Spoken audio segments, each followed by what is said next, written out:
ہوگا حضور نے سورہ رحمان کے بارے میں فرمایا ہے،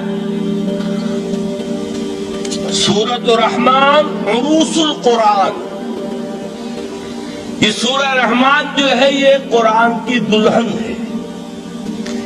جیسے دلہن کو آپ خوشنما لباس پہناتے ہیں، آراستہ پیراستہ اس کو گہنے اور اس کو زیور پہناتے ہیں، تو جس طریقے سے سجاتے ہیں آپ دلہن کو، اللہ تعالیٰ نے ایک سورت قرآن مجید میں ایسی رکھی ہے سورہ رحمان کہ اسے خوب سجایا ہے۔ اس میں الفاظ کا در و بست، اس کا اپنا ایک ڈیوائن میوزک ہے۔ وہ تو اللہ تعالیٰ قراء جو ہے خاص طور پر مصر کے قراء، اللہ تعالیٰ ان پر رحمت نازل فرمائے، ان کی خطاؤں سے درگزر کرے۔ جس طرح قرآن کے انٹرنسک میوزک کو انہوں نے واضح کیا ہے، واقعہ یہ ہے کہ اگر یہ لوگ نہ ہوتے، شیخ عبد الباسط محمد عبد الصمد، شیخ محمود خلیل الحصری، یہ لوگ کہ جنہوں نے قرآن کے اس غنا میوزک، یہ لفظ جو ہے آپ حیران نہ ہو کہ میں یہ کوئی شاید توہین کر رہا ہوں قرآن کی، حضور نے یہ لفظ استعمال کیا ہے، تغنو، اس قرآن کو اچھی سے اچھی خوشلہانی کے ساتھ پڑھو۔ من لم یتغن بالقرآن فلیس منا، جو قرآن کو بہتر سے بہتر انداز میں، اچھی سے اچھی آواز میں، خوشلہانی کے ساتھ پڑھنے کی کوشش نہیں کرتا، وہ ہم میں سے نہیں ہے۔ بلکہ ایک مرتبہ حضور رات کے وقت آپ گشت پر تھے اپنے ساتھیوں کے حالات معلوم کرنے کے لیے۔ حضرت ابو موسیٰ اشعری رضی اللہ تعالیٰ عنہ ایک صحابی ہیں، ان کے گھر کے پاس سے گزر ہوا، وہ رات کو تہجد پڑھ رہے تھے، کھڑے ہوئے کیف کے عالم میں قرآن تلاوت کر رہے ہیں۔ حضور کو بہت پسند آئے ان کی قرآت، کافی دیر تک وہاں کھڑے سنتے رہے۔ اب انہیں کیا پتا کون سن رہا ہے، بالکل اسی طرح سمجھ لیجئے ایک بات یاد آئی ہے، حضور فرماتے ہیں کہ جس طرح کان لگا کر اللہ قرآن کو سنتا ہے کسی چیز کو نہیں سنتا۔ ہمیں نظر نہیں آتا نا، ہمیں معلوم نہیں، ہم قرآن پڑھ رہے ہیں تو سننے والا کون ہے؟ سب سے زیادہ کان لگا کر خود اللہ۔ یہاں اس لیے مجھے یاد آیا کہ ابو موسیٰ اشعری کو کیا پتا تھا کہ کون سن رہا ہے؟ وہ اپنی کیفیت میں نماز میں تہجد میں قرآن کی تلاوت کر رہے تھے، اور ظاہر بات ہے ان کے گھر ایکڑوں میں بنے ہوئے نہیں تھے، ایک ایک کمرہ، ایک ایک کوئی حجرہ، ایسے تو گھر تھے نا صحابہ کے۔ لہذا حضور پاس سے گزرے، آواز آئی، کافی دیر سنتے رہے۔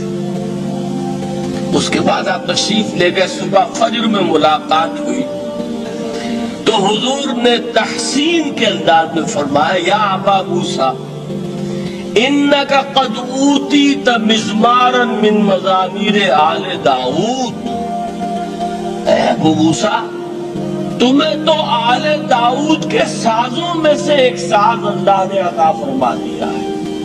جس طرح حضرت داؤد، لہن داؤدی مشہور ہے کہ جب وہ پچھلے پہر رات کو حمد کے ترانے الاپتے تھے، قرآن میں ہے کہ پرندے شامل ہو جاتے تھے ساتھ، اور پہاڑ وجد میں آتے تھے، پہاڑ بھی ان کے ساتھ شریک ہوتے تھے۔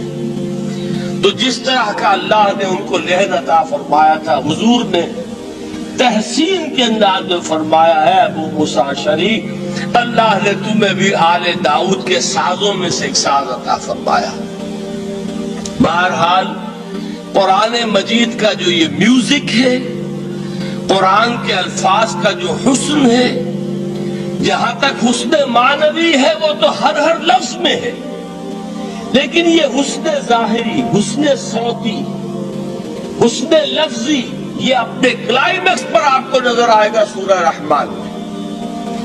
لیکن قرآن میں یہ سورت اس اعتبار سے بھی ممتاز ہے، اس کی 4 آیات پر ذرا توجہ کریں گے، عجیب حقائق سامنے آئیں گے۔ جہاں یہ قرآن مجید کے حسن صوت اور حسن لفظی کی معراج ہے، وہیں اس کی پہلی 4 آیات میں 4 چوٹی کی چیزوں کا ذکر ہے، سب سے اونچی چیز ہے۔ پہلی آیت کیا ہے؟ الرحمن، ایک آیت ہو گئی۔ رحمان کیا ہے؟ اللہ کا نام ہے۔ کبھی آپ نے غور کیا اللہ کے ناموں میں سب سے پیارا نام کون سا ہوگا؟ رحمان۔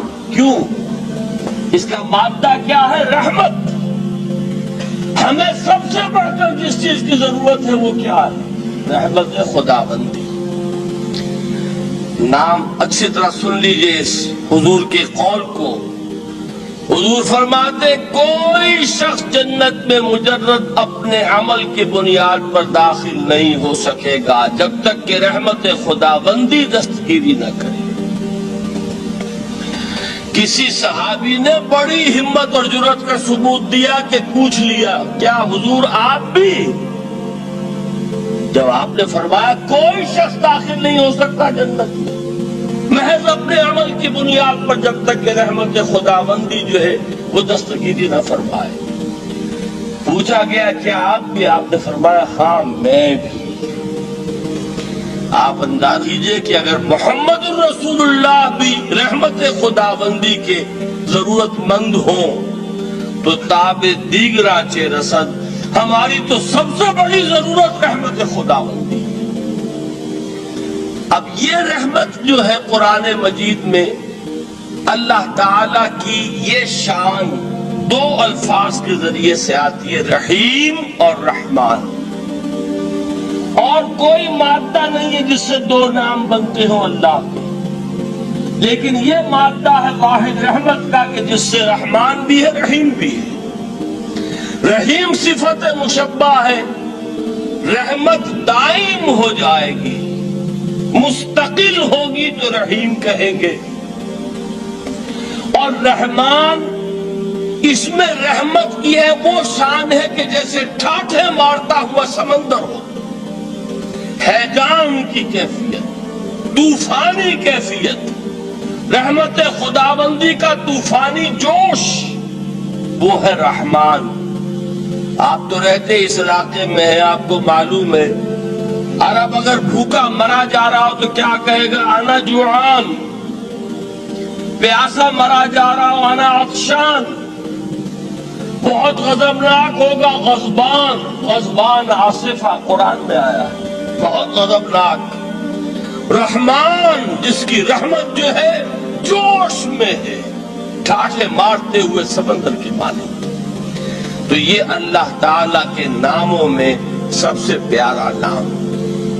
اب آگے چلیے، الرحمن علم القرآن، رحمان نے قرآن سکھایا۔ رحمت خداوندی کا سب سے بڑا مظہر، رحمان کی رحمانیت کا سب سے بڑا مظہر قرآن ہے۔ ان میں جو منطق کی ربط ہے اس کو سمجھتے جائیے۔ اچھا آپ یہ سوچئے جو علم بھی انسان کو حاصل ہوا وہ کس نے دیا؟ اللہ نے۔ سائنس کا علم کس نے دیا؟ اللہ نے۔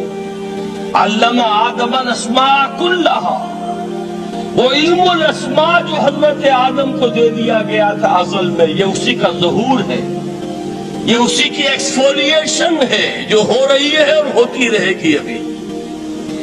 اور دوسرے علم ہے وہ کس نے دی؟ اللہ نے دی۔ لا یحیطون بشیء من علمہ الا بما شاء، مخلوق میں سے کوئی اللہ کے علم میں سے کسی شے کا احاطہ نہیں کر سکتا مگر وہ جتنا اللہ دینا چاہے۔ لیکن یہ کہ تمام علوم میں چوٹی کا علم قرآن۔ نوٹ کرتے جائیے، چوٹی کی چیزیں جمع کی ہیں۔ اللہ کے ناموں میں چوٹی کا نام رحمان۔ اللہ نے جو کچھ انسان کو سکھایا اس میں چوٹی کا علم قرآن۔ خلق الانسان، انسان کو پیدا فرمایا. سوال یہ کہ حیوانات کو کس نے پیدا فرمایا؟ آسمان کس نے پیدا کیے؟ زمین کس نے پیدا کی؟ فرشتے کس نے پیدا کیے؟ کیا مطلب خلق الانسان؟ اس کی تمام مخلوقات میں اس کا کلائمیکس، اس کی تخلیق کی معراج، اس کے تخلیق کا نقطہ عروج انسان ہے. یہ ہے کہ عن ابی ہریرہ رضی اللہ عنہ قال، حضرت ابو ہریرہ ہی سے ایک اور روایت ہے، فرماتے ہیں قال رسول اللہ صلی اللہ علیہ وسلم کل سلامہ من الناس علیہ صدقۃ کل یوم تطلع فیہ الشمس.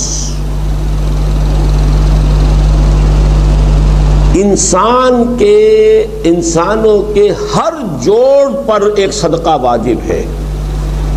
ہر روز جو طلوع ہوتا ہے تو ہر جوڑ کا صدقہ.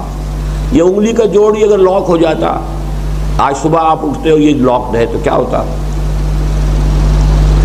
گھٹنا لاک ہو جاتا، کونی لاک ہو جاتی. صبح کو انسان اٹھے کہ میں بھلا چنگا ہوں. کل یوم تطلع فی الشمس، ہر دن جس میں کہ سورج جو ہے طلوع ہوتا ہے اس میں ہر جوڑ پر ایک صدقہ واجب ہے. اس کو شیخ سعدی نے بہت عمدگی سے کہا ہے. ہر سانس جب انسان کے اندر جاتا ہے موجب تقویت ہوتا ہے. آکسیجن گئی، قوت ملی، اسی کو برن کریں گے انرجی ملے گی. سانس باہر نکلتا ہے، یہ صفائی کا ذریعہ بنتا ہے. کاربن ڈائی آکسائڈ اور بہت سی چیزیں نکل گئی. بس بر ہر نفس 2 شکر واجب. بس ہر سانس پر 2 مرتبہ شکر کرنا چاہیے.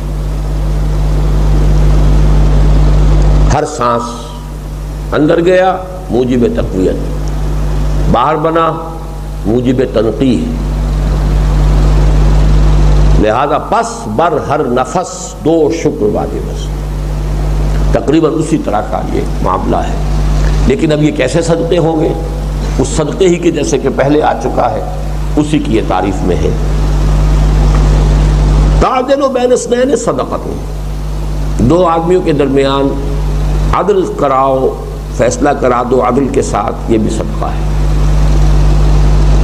تعین الرجل فی دابتہ فتحملہ علیہا اور ترفع لہ علیہا متاعہ صدقۃ. اور تم مدد کرو کسی انسان کی اس کی سواری کے معاملے میں کہ اسے اس پر چڑھنے میں مدد دو، یا یہ کہ اس کی کوئی چیز، اس کا سامان نیچے سے اٹھا کے پکڑا دو. اونٹ پر سوار ہو گیا ہے، اب نیچے سے سامان پکڑا رہے ہیں، یہ بھی صدقہ ہے.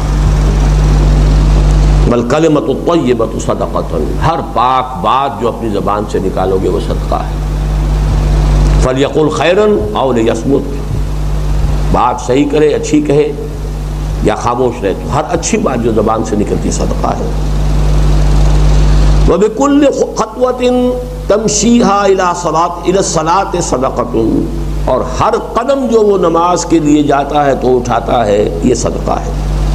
وتمیت العزاء عن الطریق صدقۃ، اور راستے میں سے کوئی اذیت شے کو، اذیت بخش چیز کو دور کرتا ہے. کہیں روڑا پڑا ہوا ہے، کہیں کچھ اور ہے، کوئی ٹھوکر کھا جائے گا، تو ہو سکتا ہے کوئی اندھا گزرے، اس کے لیے کوئی مصیبت ہو جائے، اس کو اگر ہٹاتے ہوئے چلے گا یہ بھی صدقہ. یہ بھی پھر دین کا وہی جامع تصور کے صدقہ جو ہے وہ کس کو کہتے ہیں. صدقہ صرف یہ کالا بکرا لا کے ذبح کر کے